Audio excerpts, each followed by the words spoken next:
जय हिंद, स्वागत है आप सबका दी तथ्य न्यूज़ में। पाकिस्तानियों की लुटिया जो डूबती जा रही थी वो उसको एक और धक्का मार दिया है ब्रिटेन वालों ने। ब्रिटेन के एक कोर्ट ने भारी जुर्माना, भयंकर जुर्माना जो है रख दिया है, लाद दिया है पाकिस्तान के ऊपर, और समय सीमा, एक लिमिटेड समय की सीमा के अंदर अंदर उनको वो जुर्माना जो है भरना है। तो फिलहाल तो इन लोगों के पास वैसे ही पैसा नहीं। कल ही इन लोगों को आपने सबने खबर सुनी रखी होगी कि इनके पास जो है पैसे की इतनी ज़्यादा कमी आ चुकी है कि इनको जो है अपना प्रधानमंत्री निवास भी किराए पर उठाना पड़ा। अब उसमें शो होंगे, उसमें नाच गाना, फलाना ढिमकाना, दुनिया भर की चीज़ें होंगी, और जो उनके वजीर आजम साहब हैं वो रहेंगे किराए के मकान पे। तो पूरी चीज़ क्या है उसे हम सुनते हैं। उससे पहले चैनल को ध्यान से सब्सक्राइब करके ध्यान से बेल आइकन दबाइए। बताने की अदालत में ये कंपनी केस जीत गई कि जनाब ठीक है, इनको पैसे दिए जाएं, एक तौर पर आप क्यों आपने मुआहदा खत्म कर दिया था।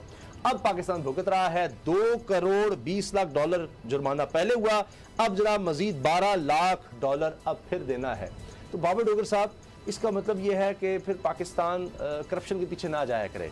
अभी नवाज शरीफ साहब हैं, वो जाली अकाउंट केस देख रहे हैं। हाँ, उसमें जाली अकाउंट में अरब रुपए की रिकवरी हुई है, लेकिन नवाज शरीफ और उनके ख़ानदान से इतनी ज़रूर हुई है कि वो नीलामियाँ शुरू हो गई हैं उनके एसेट्स की, वो ज़रूर यहाँ पाकिस्तान में हो रहा है। लेकिन ये भी नहीं डर लगता है कि वो पहले की तरह फिर आएँ और फिर जनाब दोबारा वापस ले लें हर चीज़। उसामा साहब, ये क्लासिकल केस है, क्लासिकल केस है। खाया पिया कुछ नहीं, गिलास तोड़ा 12 आने।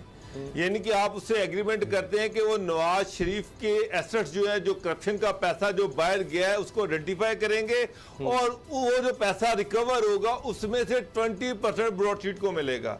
अब मसला ये कि मुशर्रफ साहब तो डील कर लेते हैं नवाज शरीफ के साथ, नवाज शरीफ बाहर चले जाते हैं और इनको कह दिया जाता है कि आपके साथ मायदा कैंसिल। अब वो उसके बाद ब्रॉडशीट जो है वो खुद भी टूट जाती है और एक नई ब्रॉडशीट बन जाती है जिसको हेड करते हैं जेरी जेम्स कोलोराडो।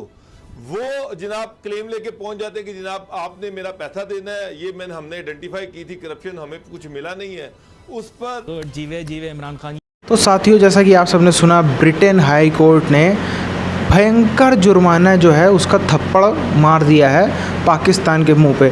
मतलब पाकिस्तान की इस समय अगर हम स्थिति देखें तो दुनिया में अगर पाकिस्तान की कोई न्यूज़ आती है इंटरनेशनल, जैसे कितने ही देश हैं, हम कोई छोटे से छोटा देश भी उठा लो, उनकी भी आप न्यूज़ सुनोगे तो कैसी न्यूज़ें होती हैं कि उसने उस देश से फलाने ढिमकाने बड़े देश के साथ में ये डील साइन करी, यहाँ पर ये पोर्ट पे काम हो रहा है, ये डेवलपमेंट का काम हो रहा है यहाँ, या फिर वो उस देश से फलाना देश जो है वो हथियार ले रहा है। ऐसी ऐसी न्यूज़ें सुनने को मिलेगी। यही पाकिस्तान की आप सुनो इंटरनेशनल न्यूज़ कैसी होती है। पाकिस्तान को इसने कर्जा मांग लिया, पाकिस्तान से इसने धमकी दे दी कि पैसे हमारे वापस करो, कहीं उस फलाने देश ने कर दिया, कहीं अमेरिका इनको गरिया देता है कि पैसे वापस करो, कहीं चाइना इनके पार्क पे कब्जा कर लेता है, इनकी ज़मीनों पे कब्जा कर लेता है, कहीं इनके बैंक पे पूरा अधिकार कर लिया जाता है, कहीं ये ब्रिटेन को अपने हाई कोर्ट में केस लड़वाना पड़ता है ताकि इनसे हम पैसा वसूल सकें। दुनिया भर में मतलब ये वही जो एक लौंडा होता है, ये वही आदमी है पाकिस्तान जिसने हर आदमी का पैसा मार रखा है, सबसे कर्जा ले रखा है और मुँह छुपा छुपा घूमता रहता है, लेकिन कभी न कभी ये पकड़ लिया जाता है और उससे पैसा वसूलवा लिया जाता है। तो पूरी चीज़ क्या है आप सबने देखी।